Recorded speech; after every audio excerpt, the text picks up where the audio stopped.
var. Üst kattakiler bunlar. Alt katta da var.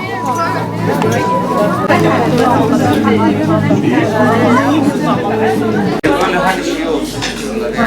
Karışık olsun.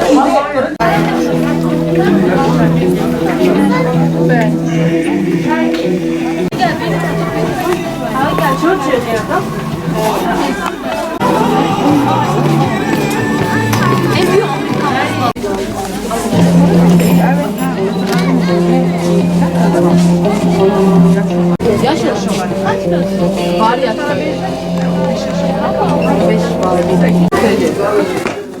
Çok böyle bakabilirsin. Evet.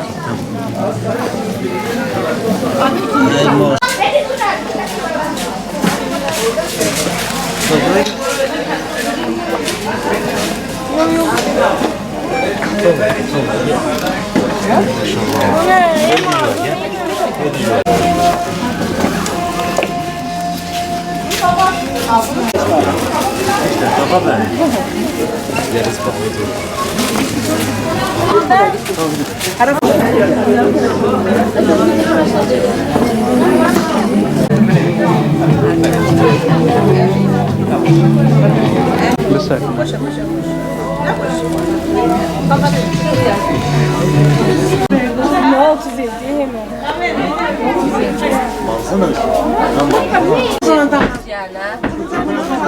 Guarda che io oggi vedo vedere.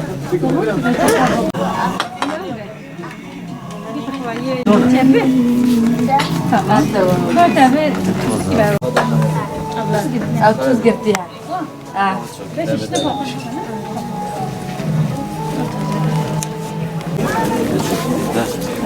Maşallah. Anne. Maşallah. Bir daha ver. Koy. Devam edelim. Ne küçük yani. Nereye çıkıyorsun? Ya böyle bir şey anlatıyoruz.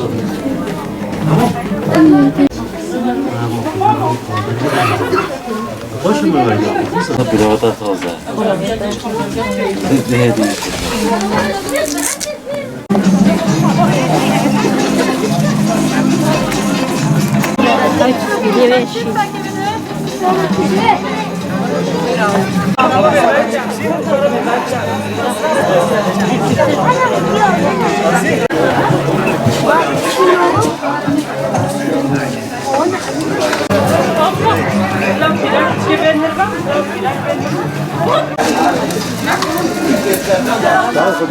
خدا خیر آقا همه موضوع که خدا خیلی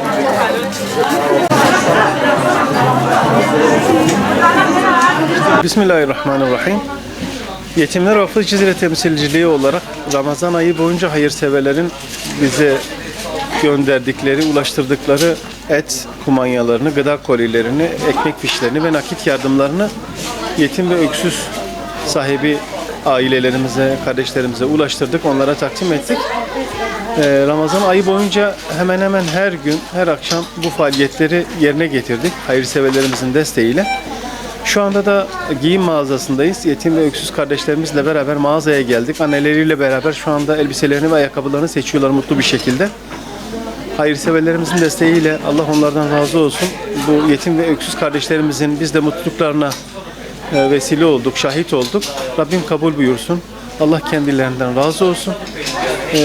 Kadir gecemiz mübarek olsun, bayramımız mübarek olsun. Rabbim Ramazan ayı boyunca yaptığımız ibadetleri, öncesi ve sonrasında da tabii ki ibadetlerimizi, oruçlarımızı, namazlarımızı, dualarımızı kabul buyursun. Ümmeti Muhammed'e birlik ve beraberlik nasip etsin. Tabii Ramazan'dan sonra da çalışmalarımız öncesinde olduğu gibi sonrasında da devam edecek inşallah. Bütün yıl boyunca yetim ve öksüz kardeşlerimize gelen sadakaları, yardımları takdim ediyoruz. Bu şekilde yıl boyunca devam edecek inşallah.